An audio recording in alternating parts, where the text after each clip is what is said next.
तो गाइस जैसा कि आप इस ग्राफ में देख रहे हैं, डेयरी एंड रिलेटेड प्रोडक्ट्स के अंदर 14.9% का इंक्रीज हुआ है। ब्रेड एंड सीरियल्स के अंदर 11.8% का इंक्रीज हुआ है। तो गाइस आपकी कन्वीनियंस के लिए मैंने एक चार्ट बना दिया है जिसमें सारी डिटेल डाल दी है कि आपके क्या क्या खर्चे होंगे अगर आप 1 BHK।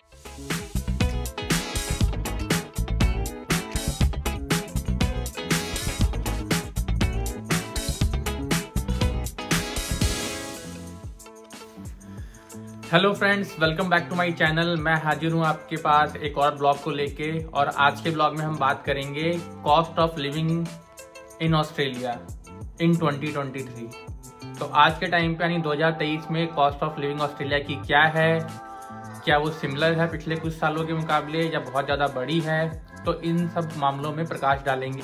अगर मैं बात करूं तो कॉस्ट ऑफ लिविंग इस समय बहुत ज़्यादा बढ़ गई है ऑस्ट्रेलिया के अंदर। कंपेयर करें 2022 और 2021 से, तो जो कंज्यूमर प्राइस इंडेक्स है CPI है वो बढ़ के आ गया है 9.6% पे। तो ये 1986 के बाद सबसे बड़ा एनुअल इंक्रीज है कॉस्ट ऑफ लिविंग में।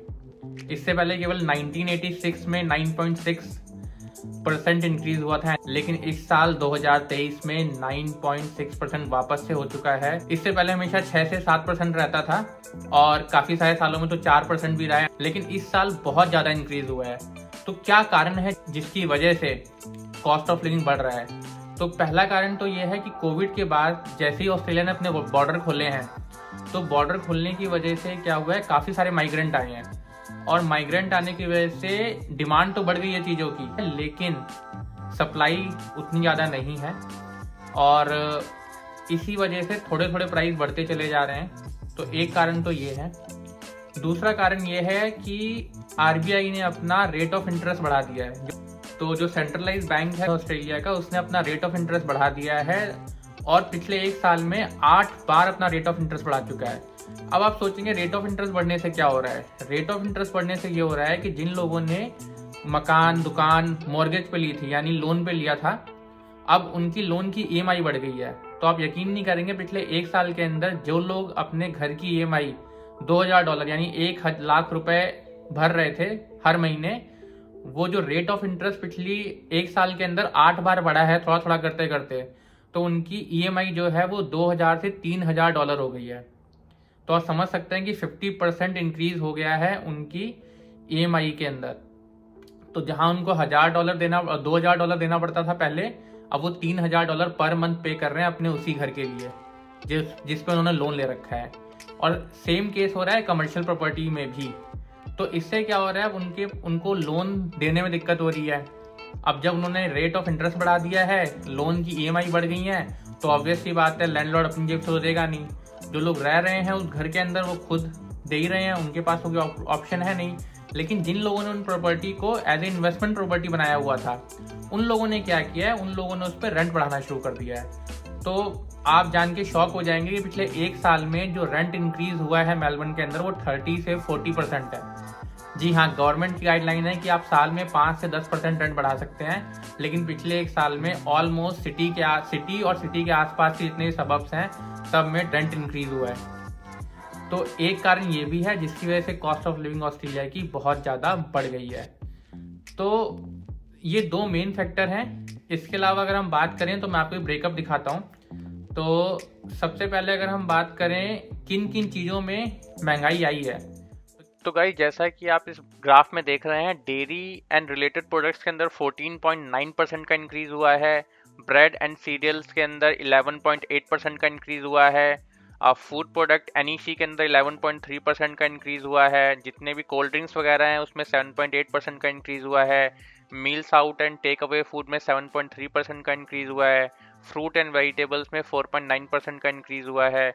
मीट एंड सी फूड में 4.1% का इंक्रीज हुआ है। गाइस इन सब चीज़ों के रेट बढ़े हैं क्योंकि रेंट बढ़ गया है हर एक सिटी के अंदर। तो क्योंकि रेंट बढ़ गया है उसकी वजह से सारी चीज़ें इफेक्टेड हैं। कैसे इफेक्टेड हैं? जो शॉप्स थी उनको अब ज़्यादा रेंट देना पड़ रहा है। तो जो आपके रेस्टोरेंट थे या किसी और ग्रॉसरी शॉप्स थी या आपकी किसी भी तरह की दुकानें थी, उन सब ने अपने प्रोडक्ट्स के प्राइस बढ़ा दिए हैं ताकि वो उस कॉस्ट को कवर कर सकें। तो अगर मैं बताऊं आपको कि पहले दिल्ली रॉक्स में जाता था, एक इंडियन रेस्टोरेंट है यहाँ पर, तो वहाँ $12 में अनलिमिटेड मील मिलती थी। उन लोगों ने अपनी मील जो है वो $15 की कर दी है। यहाँ पास में काके का ढाबा था, उसमें छोले भटूरे $10 के मिलते थे, तो उन्होंने अपना छोले भटूरे $13.5 के कर दिए हैं। तो हर जगह जो ये रेंट इंक्रीज हुआ है उसकी वजह से कॉस्ट ऑफ लिविंग और महंगाई हर जगह बढ़ी है। 2023 में अगर आप ऑस्ट्रेलिया में आते हैं तो आप तैयार रहिए। अगर आपने कोई पुराना वीडियो देखा हुआ है कि कॉस्ट ऑफ लिविंग ऑस्ट्रेलिया में कितनी होती है, तो उस वीडियो के थ्रू मत आइए यहाँ पे, अपनी कॉस्ट वापस से दोबारा से रिकैलकुलेट कर लीजिए। आपकी कॉस्ट कम से कम 15 से 20% बढ़ जाएगी, जो पुराने वीडियो से बताया गया है। और ये कॉस्ट ऑफ लिविंग 9.6% का जो एनुअल जंप आया है वो उनके लिए आया है जिनके पास खुद का घर है। जो लोग रेंट देते हैं, जो लोग यहाँ रेंट पे रहते हैं, उनकी कॉस्ट ऑफ लिविंग में एटलीस्ट 30 से 40% इंक्रीज हुआ है सालाना। और इसका सबसे बड़ा रीज़न है रेंट, क्योंकि ऑलमोस्ट 30 to 50% तो आपका रेंट बढ़ गया। तो अगर आप मान लीजिए किसी फ्लैट के लिए $2000 देते थे तो आप $3000 दे रहे हो आप, या 250 दे रहे हो।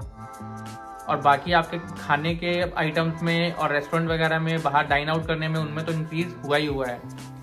तो अगर मैं मोटा मोटा समरी बताऊं, अगर आप एक इंडिविजुअल हैं, अकेले हैं, ऑस्ट्रेलिया में आ रहे हैं, और ये बात कर रहा हूँ मेलबर्न की, सिडनी की अगर मैं बात करूँ तो इससे और महंगा पड़ेगा आपको।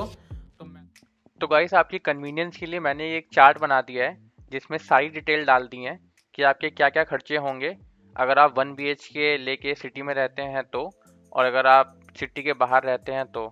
एज ए इंडिविजुअली मैंने खर्चे डाल दिए हैं इसमें, और एज ए कपल भी डाल दिए हैं, तो इसके हिसाब से अपनी कॉस्ट ऑफ लिविंग कैलकुलेट कर सकते हैं। तो अगर आप न्यूज़ में भी देखेंगे तो काफ़ी ज़्यादा आ रहा है, हाईलाइट हुआ है कि ऑस्ट्रेलिया में कॉस्ट ऑफ लिविंग की क्राइसिस चल रहा है और बहुत ज़्यादा कॉस्ट ऑफ लिविंग बढ़ गई है कंपेयर टू पिछले कुछ सालों में। तो आज की वीडियो में इतना ही। अगले वीडियो में मैं दिखाऊंगा आपको रेंटल का क्राइसिस, कैसे रेंट बढ़ा है। इस वीडियो ख़त्म करते हैं और आपसे मिलते हैं अगले वीडियो में। तब तक के लिए बाय बाय।